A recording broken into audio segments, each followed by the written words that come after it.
Hello everyone, मैं Arvind university में आपका स्वागत करता हूं। इस वीडियो में आपसे बात करूंगा यूनिवर्सिटी एग्जाम्स में कॉपी के अंदर कैसे लिखें, क्योंकि आपकी एग्जाम बहुत पास में है। जो कॉलेज की एग्जाम है, यूजी कोर्सेज की, पीजी कोर्सेज की, लगभग अप्रैल या मई महीने में आपकी एग्जाम स्टार्ट होने वाली है। तो एग्जाम से पहले हमसे काफ़ी गलतियां होती हैं और एग्जाम कॉपी में जब हम लिखते हैं तो भी हमसे गलतियां हो जाती हैं। तो किन कारण की वजह से गलतियां होती हैं और ऐसा हम क्या करें कि वो गलतियां नहीं हो, किन बातों को हमको ध्यान रखना चाहिए, इस वीडियो को मैं आपको बताने वाला हूं कि कॉलेज एग्जाम्स के लिए आप किन बातों का ध्यान रखें। तो बहुत इंपॉर्टेंट वीडियो होने वाली है सभी कॉलेज स्टूडेंट्स के लिए। एंड तक इस वीडियो को देखना है। जिसने अब तक चैनल को सब्सक्राइब नहीं किया गाइस, वो चैनल को सब्सक्राइब करें, बेल आइकन को प्रेस करें, इससे आने वाली सभी वीडियो का नोटिफिकेशन आप तक पहुंच जाए। आइए हम वीडियो को स्टार्ट करते हैं। तो आज का जो हमारा टॉपिक है वो बहुत शानदार है सभी कॉलेज विद्यार्थियों के लिए, क्योंकि गलतियां होती हैं और सबसे होती हैं, चाहे फर्स्ट ईयर का स्टूडेंट हो, सेकंड ईयर का हो, फाइनल ईयर का हो, गलतियां हो जाती हैं। तो इस वीडियो के अंदर मैं आपको कुछ पॉइंट बताने वाला हूं एग्जाम कॉपी में आप कैसे लिखें, किन बातों का ध्यान रखें जिससे कि आपकी एक अच्छी परसेंटेज बन सके, आपका प्रेजेंटेशन अच्छा हो, आपके मार्क्स अच्छे आए। क्योंकि कुछ गलतियां होती हैं और सभी स्टूडेंट से हो जाती हैं। तो अगर छोटी छोटी बातें आप ध्यान रखेंगे तो आपसे गलतियां भी कम होंगी, आपका प्रेजेंटेशन अच्छा होगा और आपका स्कोर भी अच्छा आएगा। तो सबसे पहले तो क्या होता है, जब हमारी एग्जाम होती है, जब हम एग्जाम हॉल में जाते हैं तो पेपर को देखते हैं कि सबसे पहले पेपर आ जाए जल्दी से, और पहले से परेशान होते हैं, थके हुए होते हैं कि यार पता नहीं कैसा पेपर आएगा। पहले से ही दिमाग में चीजें चल रही होती है, पेपर पूरा हो पाएगा नहीं हो पाएगा, ठीक है ना, समय पर हम पेपर को कर पाएंगे नहीं कर पाएंगे, तो काफी सारी टेंशन होती है। और पेपर आ जाता है, आपकी डेस्क पर पेपर आ गया, आप उसको तुरंत देखने लगते हो कि हाँ ये क्वेश्चन मुझे आता है, ये क्वेश्चन मुझे आता है। आप पूरा पेपर नहीं पढ़ते हो और पेपर को लिखना स्टार्ट कर देते हो, मतलब आपके जो क्वेश्चंस हैं उनका आंसर करना स्टार्ट कर देते हो पहले पेज से ही। चलो भाई पहला क्वेश्चन मुझे आ रहा है तो इसको मैं कर रहा हूं। ऐसे नहीं करना है, आपको जल्दीबाजी नहीं मचानी है, आपको पूरा पेपर पढ़ना है। क्योंकि 3 घंटे आपको मिलेंगे कॉलेज एग्जाम में, और 3 घंटे कम नहीं होते हैं। क्योंकि चाहे आप थोड़ा ज्यादा समय ले लो, लेकिन आप अगर अच्छे से पढ़ेंगे पेपर को तो अच्छे से कर भी पाएंगे। तो सबसे पहले आपको क्या करना है कि लगभग 5 मिनट अपने आप को दो, पेपर को दो, पूरा पढ़ो, एक एक क्वेश्चन पढ़ो और फिर ये देखो कि भाई कौन सा क्वेश्चन मुझे अटेम्प्ट करना है। क्योंकि क्या होता है कि गलतियां क्या होती है, गलतियां ये होती हैं, जैसे मान लीजिए आपने तुरंत पेपर पढ़ा और पढ़ने के बाद आपने आंसर लिखना स्टार्ट कर दिया। मान लीजिए पहले ही क्वेश्चन का आपने आंसर लिख दिया जो आपको आ रहा था, और काफी बार क्या हो जाता है कि जैसे कि बहुत बड़ा क्वेश्चन है, आपको लगभग 1 पेज में लिखना होगा और आप 2-3 लाइन के बाद उसको भूल गए, पूरा ब्लैंक हो गया, भूल गए, आप दिमाग से निकल गया आंसर कि क्या होगा, आगे क्या लिखूं। तो फिर आप क्या कर दो, फिर आप दूसरा क्वेश्चन देखोगे, उस पेज को छोड़ देते हो। तो ऐसे में क्या होता है कि आपसे प्रेजेंटेशन पहले पेज में खराब हो गया। आपको पहले पेज में अपना प्रेजेंटेशन खराब नहीं करना है, क्योंकि कोई भी एग्जामिनर हो अगर वो कॉपी के पहले पेज में ही गलतियां देखेगा तो आगे उसको क्या सोचेगा कि विद्यार्थी ने कैसा लिखा है, पहले से ही मिस्टेक कर रखी है तो आगे भी ऐसी होगी, तो उसका मूड खराब हो जाएगा और आपके नंबर कटने के चांसेस यहां पर रहेंगे।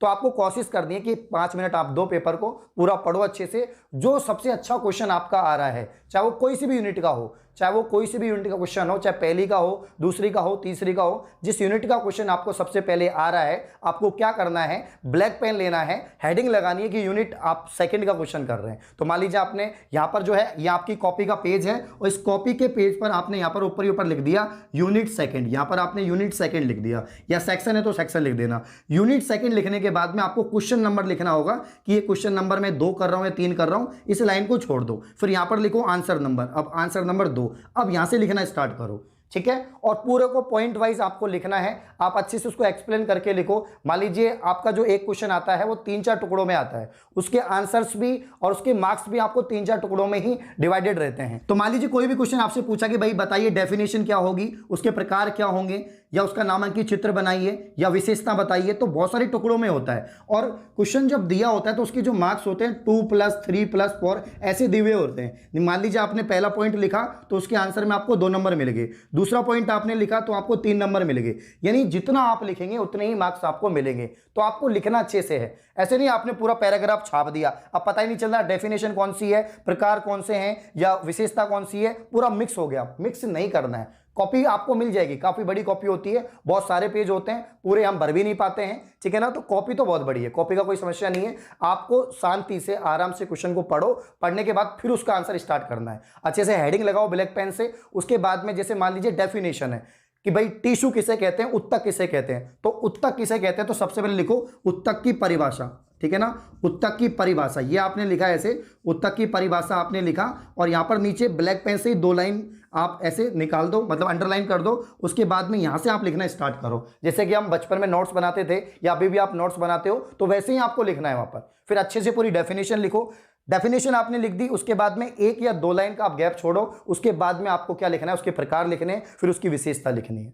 तो मतलब आप ऐसे पूरे अच्छे से उसको समझाओगे तो आपके मार्क्स भी अच्छे आएंगे, आपका प्रेजेंटेशन भी अच्छा होगा। तो एक और बड़ी गलती होती है हमसे पेपर में, आपसे भी होती है, मुझसे भी हुई है और सबसे होती है, जो कॉलेज स्टूडेंट है उनसे होती है। जैसे कि मान लीजिए आपने पहला क्वेश्चन किया और 2-3 लाइन आपने लिख दी है, फिर आपसे ब्लैंक हो गया, वो आप भूल गए उसको, उस आंसर को आप भूल गए, फिर आप क्या करते हो, दूसरा क्वेश्चन करोगे या तीसरा करोगे और उस पेज को छोड़ देते हो। आपने वो पेज 2-3 लाइन लिखने के बाद में, मान लीजिए ये आपका पेज है, आपने 2 या 3 लाइन लिखी, फिर ये पूरा पेज आपने छोड़ दिया, अगले पेज पे चले गए, उससे अगले पेज पे चले गए, फिर आपको याद आता है यार पहले क्वेश्चन का आंसर तो लिखना ही भूल गए हम लोग, फिर हम वापस से लिखते हैं तो वो चीज फिर पूरा पेज भर जाता है, फिर भी आपको और लिखना होता है, फिर कहां से लिखोगे आप, ठीक है ना, क्योंकि आपने तो एक ही पेज छोड़ा था, तो हमें पता नहीं रहता कि भाई कितने पेज छोड़ने हैं, ये गलतियां हो जाती हैं। सबसे ज्यादा गलती होती है छोटे क्वेश्चन में, क्योंकि बॉटनी और जूलॉजी के अंदर आपके सेक्शंस आते हैं, पहले सेक्शन में आपके या पहले यूनिट में आपके छोटे क्वेश्चन होते हैं, एक ही क्वेश्चन में लगभग 12-13 क्वेश्चन होते हैं, 8-10 क्वेश्चन होते हैं, तो हमने 2 या 3 के आंसर तो लिख दिए,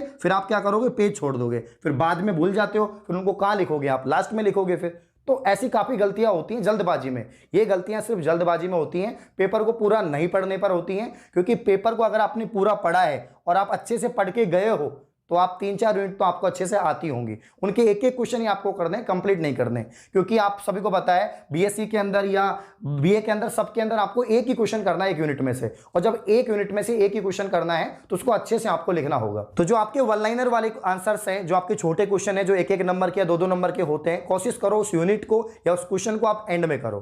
क्योंकि काफी बार क्या होता है कि जैसे कि एक क्वेश्चन में 10 छोटे छोटे क्वेश्चन हैं, तो आपको 5 आते हैं, 5 नहीं आते, तो आप 5 तो कर दोगे, 5 के लिए आप जगह छोड़ दोगे, ऐसा मत कीजिए। और लास्ट में फिर गलती होती है, क्योंकि 5 में से ऐसा तो है नहीं कि आपको 5 के 5 याद हो जाएंगे या वापस से याद आ जाएंगे, वो आपको 1 या 2 ही कर पाएंगे। आप किसी से पूछ के भी करेंगे तो 1 या 2 ही कर पाएंगे। तो आपको क्या करना है, उसको एंड में ही करना है। आप पहले बड़े क्वेश्चंस पे ध्यान दो, जो आपके 6-6 नंबर के 7-7 नंबर के जो क्वेश्चंस हैं उनको अच्छे से लिखो। डायग्राम है तो बिल्कुल आप जो है पेंसिल से डायग्राम बनाओ, अच्छे से एक नीट एंड क्लीन वर्क कीजिएगा, और स्टार्टिंग के 4-5 पेज तो बहुत अच्छा लिखो, जितना अच्छा आप लिख सकते हो। तो एक और बात मैं आपको बताना चाहूंगा इसी के अंदर, काफी बार क्या होता है कि कुछ क्वेश्चन हम जो आंसर लिख रहे हैं उसमें से कुछ पॉइंट भूल जाते हैं या कोई लाइन भूल जाते हैं, तो काफी बार हम उसको लिख देते हैं, आपको लिखनी नहीं है। अगर आप भूल गए, आपसे दिमाग से निकल गई वो, तो आप उसको रफ वर्क में लिख लो, पीछे वाले पेज में जाके, जो लास्ट पेज होता है कॉपी का, जो रफ वर्क के लिए हम यूज करते हैं, उसमें जाके लिख लो, फिर उसको लिखो। क्योंकि आप अगर आपने लिख दिया और वो गलत लाइन है तो आपको काटनी पड़ती है। स्टार्टिंग के पेज में आपने अगर गलती कर दी तो फिर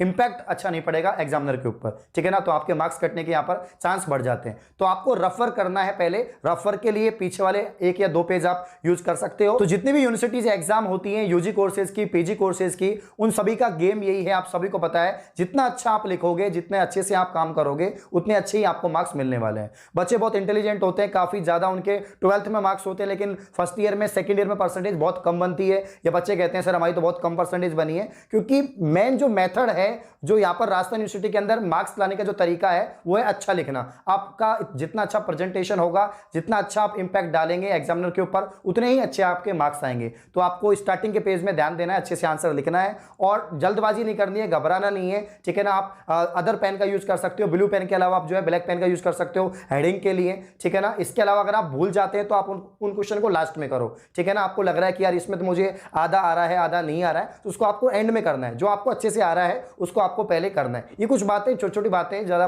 बड़ी भी बातें नहीं कि भाई इतनी कोई बड़ी बात है कि भाई हमें नहीं कर पाएंगे, आप सुधार कर सकते हो। तो ये वीडियो मैं इसलिए बना रहा हूं पहले कि भाई जब आप एग्जाम देने जाएंगे, ज्यादा समय बचा हुआ नहीं है, तो आपको अभी से ही अच्छे से पढ़ना है। कोशिश करें लिख लिख के पढ़े, सेल्फ नोट्स बनाएं, जिससे कि जब आप पेपर देने जाएंगे तो आप भूले नहीं। क्योंकि आप हम सभी को पता है बहुत बड़े बड़े क्वेश्चन होते हैं, 8-8 नंबर के, 7-7 नंबर के, पूरे 2-2 पेज के, 3-3 पेज के आंसर्स होते हैं। क्योंकि एक ही क्वेश्चन में लगभग 3-4 पॉइंट होते हैं, उनको लिखने में 2 या 3 पेज हमारे भर जाते हैं। तो आपको ध्यान रखना है इन सब बातों को। तो इस प्रकार की और वीडियो पाने के लिए आप चैनल को सब्सक्राइब करें। धन्यवाद।